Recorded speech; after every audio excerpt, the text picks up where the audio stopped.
Hello everyone, आप सभी का आपके अपने यूट्यूब चैनल शॉर्ट टॉक्स में स्वागत है। आज की इस वीडियो में आप सभी बच्चों को क्लास 11 ज्योग्राफी यानी भूगोल के मैं आपको टोटल 10 इंपॉर्टेंट सवाल करवाऊंगा। इससे पहले देखिए मैंने आपको इंपॉर्टेंट सवाल कुछ और करवाए थे।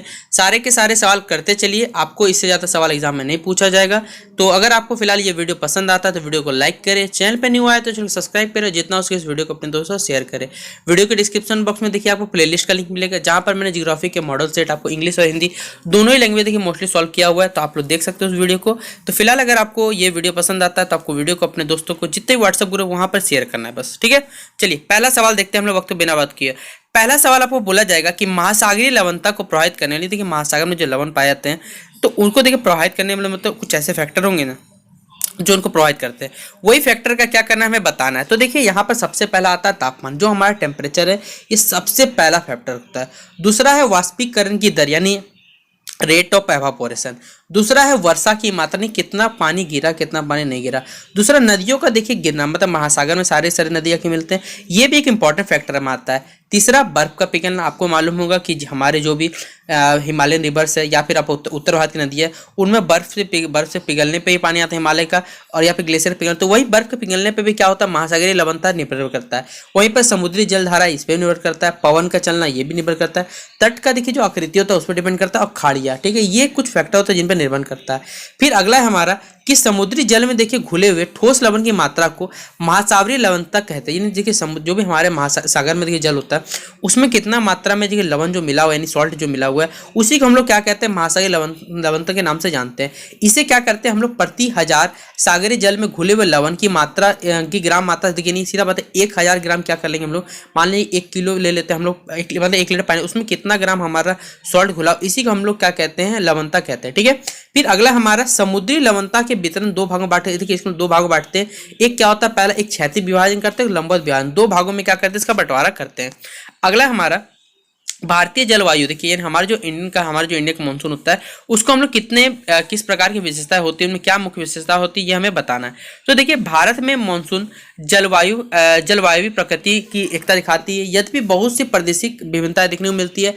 यह विभिन्नता तापमान और वर्षा के वितरण में पाई जाती है। उदाहरण के लिए केरल और देखिए तमिलनाडु में क्या होता है, उत्तर भारत के उत्तर प्रदेश तथा देखिए सीधा बात है हमारे देश में क्या हर जगह का आपका तापमान कह सकते हैं या फिर जलवायु क्या अलग अलग मिलता है, जिसलिए एग्जाम्पल लिखा हुआ है कि उत्तर प्रदेश और बिहार जाइए, वहीं पर आप केरल तमिल जाइए, दोनों का जलवायु में क्या मिलेगा आपको अंतर दिखेगा, मानसून अलग मिलेगा। जबकि सारे देश में मानसून जलवायु होती है। तापमान के वितरण में यही भिन्नता देखने को मिलती है। राजस्थान के पश्चिमी क्षेत्र में तापमान की यही वितरण यही देखने को मिलती है।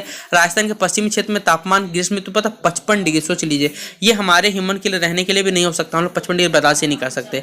जबकि लेह काइनी जो हमारे लेह लद्दाख है, ठीक है, उनमें कितना डिग्री पहुंचता है गर्मी 45 डिग्री, और जहां पर जून में क्या रहता है, जून में चोरू यानी राजस्थान में तापमान 50 डिग्री रहता है।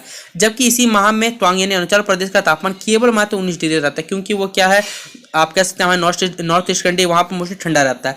वर्षा में भी देखिए क्या होता है, इस पर भिन्नता पाई जाती है। जैसे मेघालय का चेरापूंजी हो गया, मानसीराम, यहाँ आपको मालूम है हर 12 महीना क्या होता है, मानसीराम 12 महीना बरसात होती है। यहाँ सोचिए 1080 सेंटीमीटर तक क्या होता है पानी होता है, मतलब पानी का मतलब क्या होता है 1080 सेंटीमीटर पानी जल के हमारे धरातल नीचे जाता है। जबकि राजस्थान पश्चिमी क्षेत्र केवल 9 सेंटीमीटर, मतलब राजस्थान बरसा सिर्फ जमीन के अंदर 9 सेंटीमीटर पानी जाता है। इस प्रकार देखिए भारत की जलवायु क्या है, एक होते हुए भारत की जलवायु एक है, लेकिन बहुत सी भिन्नता पाई जाती है, क्योंकि तापमान वर्षा तथा अन्य क्षेत्र से क्या होती है ये मिलकर बनती है। तो ये था हमारा इंपॉर्टेंट सवाल, क्वेश्चन नंबर 12, ठीक है।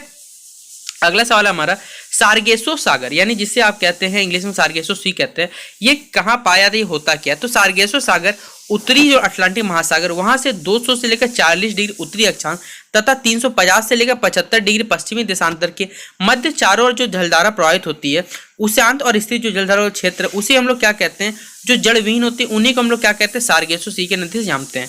अगला है हमारा जल संभर यानी वाटर सेट किसे कहते हैं ये हमें बताना है।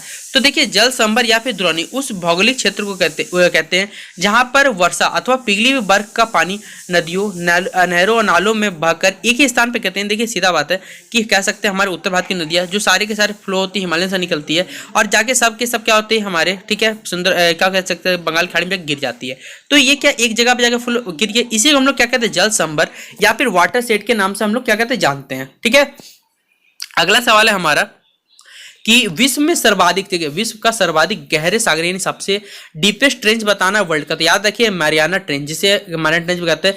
ये क्या है, महासागर में सबसे बड़ा क्या है, सबसे गहरा और सबसे गहरा क्या है, सब गर्त होता है। फिर लोकटक झील फेमस है, याद रखिएगा कहाँ है, मणिपुर, भारत के मणिपुर में लोकटक झील। क्यों फेमस है कमेंट बॉक्स में आप लोग बताइएगा, भारत का इकलौता लोकटक, भारत में जो लोकटक झील क्यों फेमस है, कमेंट बॉक्स में आप लोग इसका जवाब दीजिएगा। हमारा 17 नंबर क्वेश्चन है कि भारत का एकमात्र जीवित सक्रिय ज्वालामुखी यानी भारत में एकमात्र एक्टिव वोल्केनो कहाँ लोकेट है बताना है। तो याद रखिएगा ये बैरन द्वीप समूह, बैरन आइलैंड में, और जो कहाँ पर है, अंडमान निकोबार द्वीप समूह में पाया जाता है, याद स्थित है, ठीक है। अगला है भारत की जलवायु कैसी है, तो याद रखिए भारत की जलवायु जो है वो मानसूनी होती है। क्लाइमेट ऑफ इंडिया कैसा है, मानसून सिस्टम है, ठीक है। फिर अरावली यानी क्या है, हाईएस्ट, अरावली रेंज का जो अरावली माउंटेन सबसे हाईएस्ट रेंज क्या है, तो याद रखिएगा ये कौन सा है, सबसे ऊंची चोटी कौन सा, वो है गुरु शिखर। इसका हाइट जो होता है वो 1722 मीटर या फिर 5676 फीट की ऊंचाई पर होता है, और ये कहाँ है, राजस्थान के सिरोही जिले में है, ठीक है, गुरु शिखर। फिर अगला सवाल है कि एवरेज सैलिनिटी बताना, ओशियन वाटर में जो सैलिनिटी होता है वो एवरेज लेवल कितना है, तो 35% क्या होता है, महासागरों में क्या होता है, औसत लवण कितना, 35% होता है, ठीक है, याद रखिएगा ये सवाल। एक ये सवाल मार्क कर लीजिए, पेपर में आपका छपेगा, ठीक है, कि उत्तर भारत, ठीक है, उत्तर भारत के विशाल मैदान की भू प्रमुख आकृति, यानी सीधा बात है उत्तर भारत में 4 मुख्य पाया जाता है, एक भाबर, एक तराई, एक बांगर, एक खादर। भाबर प्रदेश क्या होता है, 8 से 16 किलोमीटर चौड़ाई वाले संकरी पट्टी में स्थित यह शिवालिक के गिरिपथ प्रदेश में सिंधु नदी से तीस्ता नदी तक पाया जाता है। ये नदियाँ क्या होती है, बड़ी मात्रा में भारी कंकड़ हो, पत्थर हो, कंकड़, बजरी आदि को लेकर जमा करती है। यह प्रदेश क्या कृषि के लिए उपयोग नहीं होता, याद रखिए भाबर। वहीं पर देखिए तराई वाला जो प्रदेश होता है, भाबर प्रदेश की भूमिगत तराई प्रदेशों में धरातल पाई जाती है और दलदल पैदा हो जाता है। इस प्रदेश की चौड़ाई होती है वो 20 से 30 किलोमीटर है। यह प्रदेश अपेक्षाकृत बारीक कणों वाले जड़ों से बना हुआ है तथा वनों से ढका हुआ है। अधिकांश तराई क्षेत्रों में वनों कृषि के लिए साफ किया जाता है। बांगर जो है प्रदेश, बांगर वो ऊंचा भाग जहाँ पर नदियों का जो बाढ़ का पानी होता है वो जल नहीं पहुंच पाता है। यह पुरानी जड़ों मिट्टी द्वारा बना हुआ होता है। इसमें देखिए कैल्शियम संग्रहणों की प्रचुरता होती है।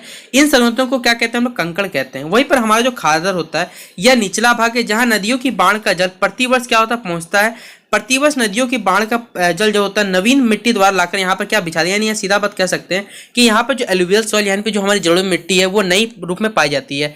इस भू आकृति को उत्तर प्रदेश में क्या कहते हैं, खादर, तथा पंजाब में क्या कहते हैं, बेट नाम से हम लोग जानते हैं। हर वर्ष नई मिट्टी के जमाव के कारण ये जो भाग होता है, याद रखिएगा, वो अधिक उपजाऊ होता है और यहाँ पर गहन कृषि यहाँ पर गहन कृषि निर्वाह से लोग खेती करते हैं। ठीक है, याद रखिए ये सवाल 5 नंबर के सवाल में आपके एग्जाम के पेपर में पूछा जाएगा कि उत्तरी भारत के विशाल में 4 प्रमुख आते हैं, एक भाबर, एक तराई, एक बांगर और एक खादर।